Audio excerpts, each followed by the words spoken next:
So, you're welcome to another unscripted live. So, this live is going to be a mix of silent live and unscripted live. So, I've always wanted to do this silent live thing for a while now, and this is day 6 that I have started coming online.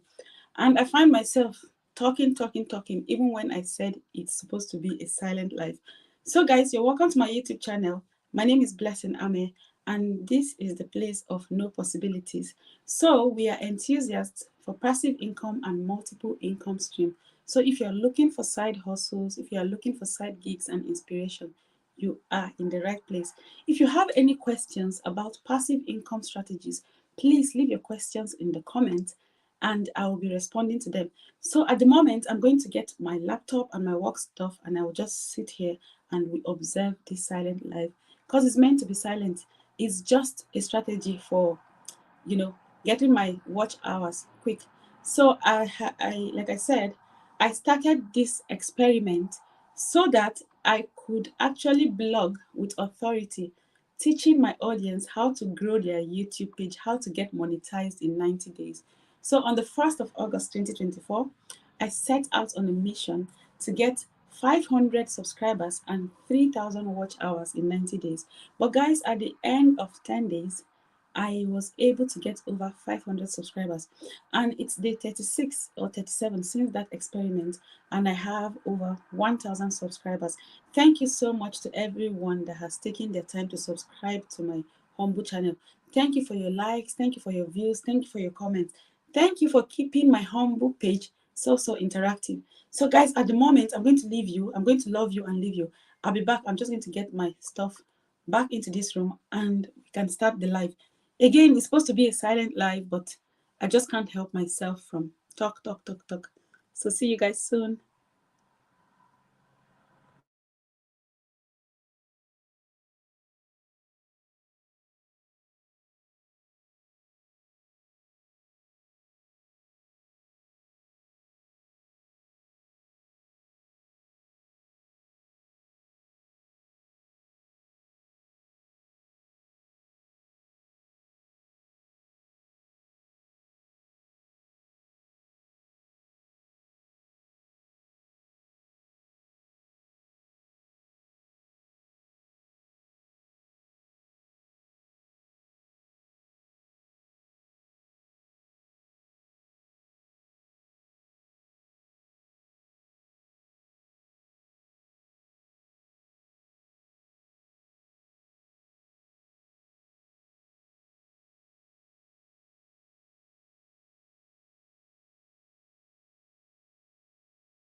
Hello everyone, you are welcome back to my YouTube channel. So this was supposed to be a silent live, but unfortunately I can't help myself. So I'm going to be talking again. So this afternoon I would like us to look at a story, one of my favorite Bible stories, and it is the story of Jacob and his wives. So I don't know what you know about the story of Rachel and Leah. So remember when Jacob stole his brother's birthright, he ran away from home and he was serving a particular man that had a lot of cattle and livestock. So he fell in love with one of the man's daughters, and the man asked him, "You need to work for me for 7 years, then you can take my daughter as your bride." But as fate would have it, that man just tricked Jacob. On the night of the wedding, they offered Jacob the wife that was not supposed to be the wife. And Jacob only found out after the wedding had been consummated. So when Jacob confronted his father-in-law, he was like, "The girl that I asked for, this is not what she looks like now. This one is different, even though they look alike." And the father-in-law said, "It is customary that the older sister gets married first before the younger sister." So now let us look at this carefully. Can you see any similarity between this practice and what we have today in present day? So today we can find dating apps and matchmaking and those kind of things. But in those days, they didn't have dating apps. So marriages were formed based on recommendation or even by service to your father-in-law. So then back to the story of these great women, Leah and Rachel. Jacob only intended to marry Rachel, like I said earlier, but he ended up marrying both sisters. So these two sisters, their story is very, very important in Christendom, but I wonder why it's not really spoken about all the time. Yes, I've heard a little bit about them. They are the mothers of the 12 tribes of Israel. But is that all we know about these women? And what is the significance of this women's, journey? What is the significance of Rachel and Leah's life story? So remember, again, this thing and karma, this saying of what goes around comes around. Did you remember how Jacob stole his brother's birthright? Jacob stole Esau's birthright. I'm sure Jacob didn't know that what goes around comes around. Look at how God will have it. Now, look at what his father-in-law did to him. He worked for 7 years. They gave him the wrong woman. He had to work for another 7 years before he got the woman that he actually loved. So, now, from the story of Jacob's two wives, one of the things that I've picked up from is human rivalry and divine purpose. Again, if you are a Christian or if you believe in God, you would know that there are some happenings in life that are not just normal, they are not man-made. They are ordered by divine, intervention from above. Now, even though Leah was not very loved by Jacob, she still had him 6 boys. Now, Rachel also had her own 2 sons who were Joseph and Benjamin. Now, remember, Joseph is Jacob's favorite. I'm sure that's because Jacob came from Sarah. Now, Jacob did not stop at Leah and Rachel. He married Bilhah and Zilpah. This woman bore him 2 boys each.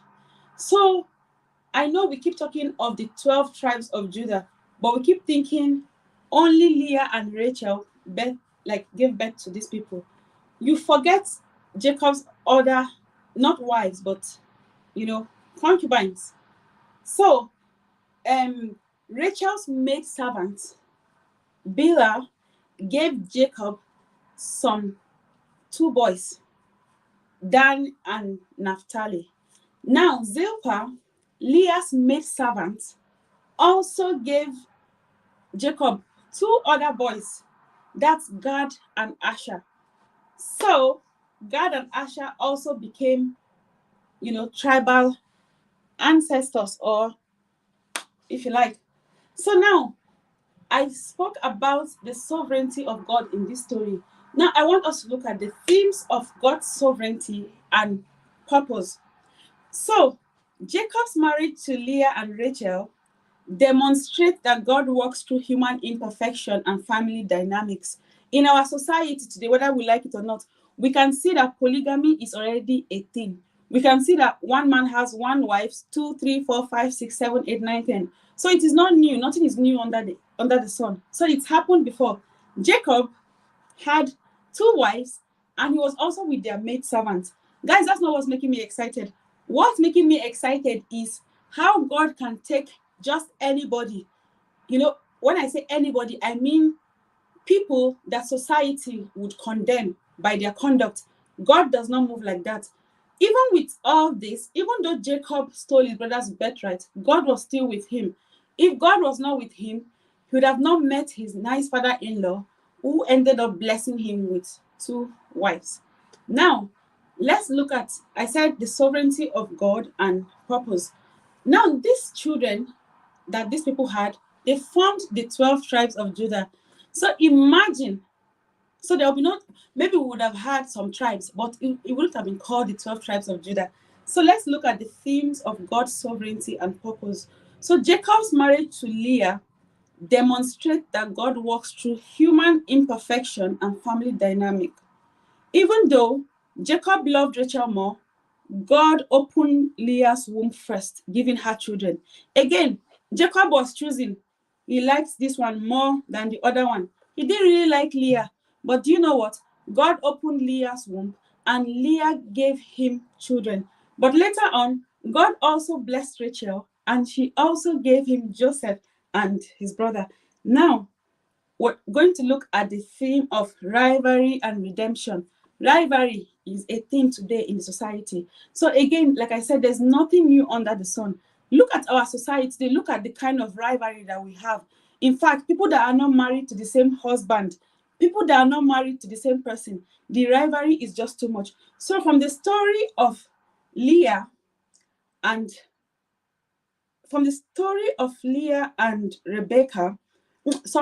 Leah and Rachel, we can see that polygamy has been in existence even before now. We can see that rivalry and jealousy has been in existence from time, not just now. Now, the intense rivalry between Leah and Rachel for Jacob's affection created a complex family dynamic. God, thank you that you didn't give birth to me in that time. Thank you that you didn't send me to earth in that time.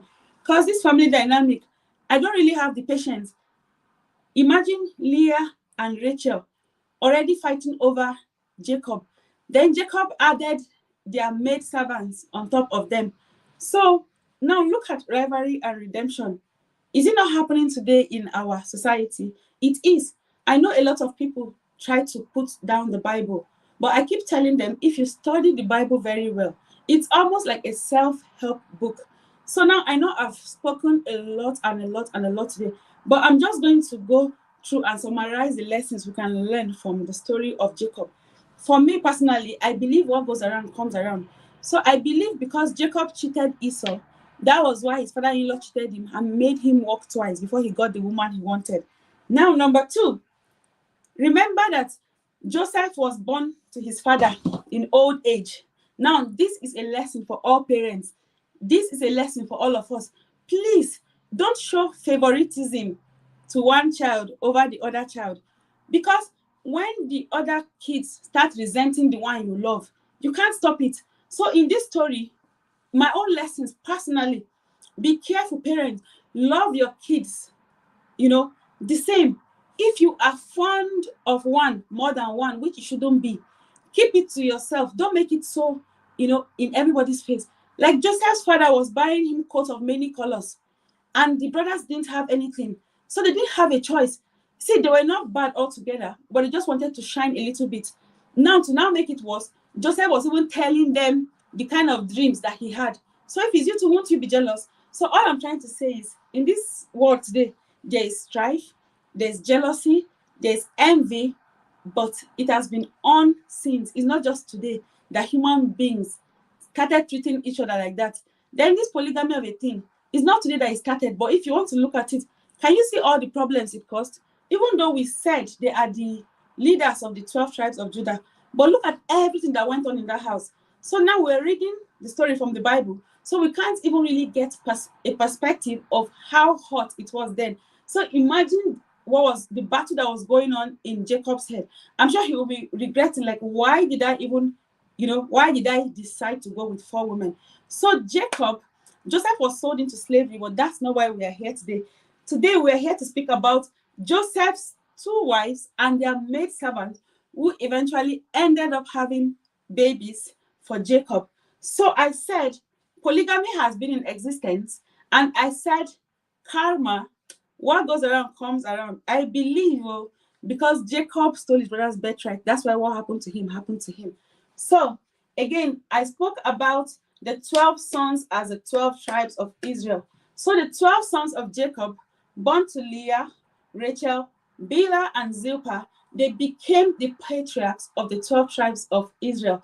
So throughout the story, the relationship is marked with extreme rivalry and there's so much tension. Now, Rachel's son becomes the savior of his family. So imagine if she didn't have Joseph later on in life. Imagine if they were not jealous of Joseph. Imagine if they didn't sell him into slavery. How would he have been there to help his brothers? So now they sold him into slavery. This was all divine intervention. These moves were all orchestrated by God. So when his brothers were hating him, or even when he died, or the father thought he died, I'm sure the father would have been so sad and heartbroken. But look at how things turned out. Jacob now became the savior of his family. Guys, I am so excited about the story of Jacob and his wives and his, I don't know if I should call them concubines, but again, the 12 sons as the 12 tribes of Judah. Guys, thank you so much for joining this live.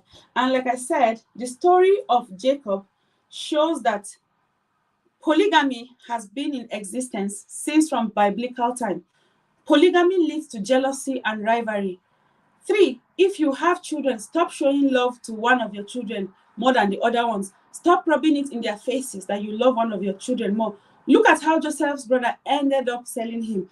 Now, again, every disappointment is a blessing. So if your brothers and sisters don't like you, they are pushing you away. Maybe they are pushing you to your own greatness. Joseph's brother thought they sold him into slavery. But what happened? In fact, when he landed in his boss's house, his boss's wife still set him up. She lied that Joseph was trying to sleep with her, but that never happened. Now Joseph was put in jail. But when it was time for God to announce Joseph, what happened? Pharaoh had a dream, and suddenly all the wisest people in the community and in the country could not interpret a simple dream anymore. And like I said, when God wants to announce you, you are the only one that will have the solution to the problem that people are looking for. That is how God is going to announce you. I am so excited about the story of Joseph, the story of Jacob, their family dynamics, just to show that you don't need perfection to make it in life. Their family doesn't look perfect. You can see how Jacob first stole somebody's birthright before he moved on. Did God not bless him? Still the same Jacob that stole his brother's birthright. He still produced the heads of the 12 tribes of Judah or of Israel from his own loins. So when God or when things are happening to you in life, guys, it is not over until it's over. You don't know where God is taking you. Let me tell you something. In fact, I had so many relationships or so many friendships that ended that I was so sad and crying about. But that was because I didn't know where God was taking me. So if you are trusting and believing in God, or you are confused about something today, go back to your Father in prayers. And again, read these biblical stories. Read it like a child. Read it like a storybook and try to get your own meaning. Somebody might preach these stories to you, doesn't mean anything to you. For me, most times, I just sit down and I read them, and I read them over and over and over. And I imagine these biblical stories. I put myself in the scene where it's happening, and I just try to enjoy it. So guys, coming back to the story of Jacob and his 2 wives and his wives' maid servants. Let's have a quick summary before we go. Number 1, Jacob arrived at Haran in Genesis chapter 29, where his father-in-law deceived him and he worked for another extra 7 years before he married the woman he wanted. So now God blessed Jacob's least favorite. God did not give Jacob's favorite wife a baby first. No, God blessed Leah, and Leah was popping out babies. So it took a while before his favorite wife could pick up and start having baby. Like we said, she bore him Joseph, his favorite son. Now Joseph was sold into slavery.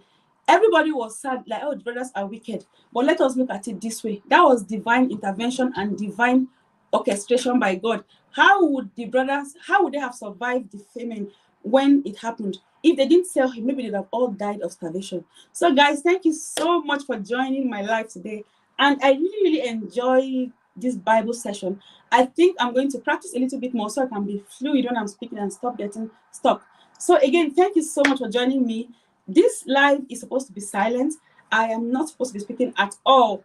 So I'm going to turn my phone to the main road where kids are coming back from school at the moment. So I'll be speaking on and off. So I don't want to distract you guys when I'm going in and out. So that's the reason why I am turning this phone around. But it's not even working right now for me. Please hold on, guys. Hold on.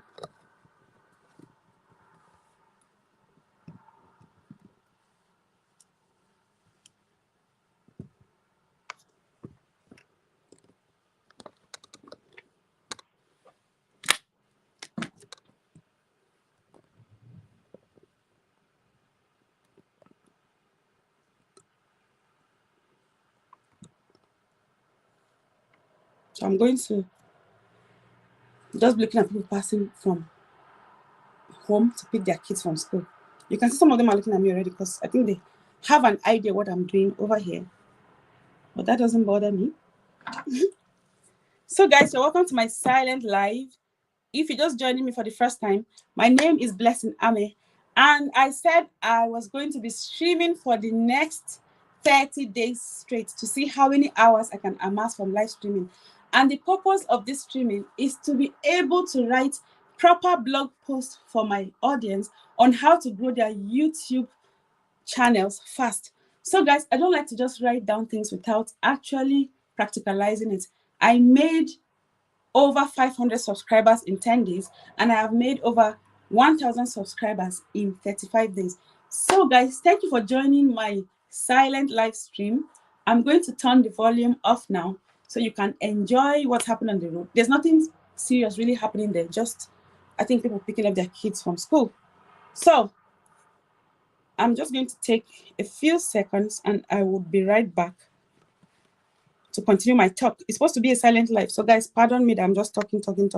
I can't help myself, really. I just like to talk.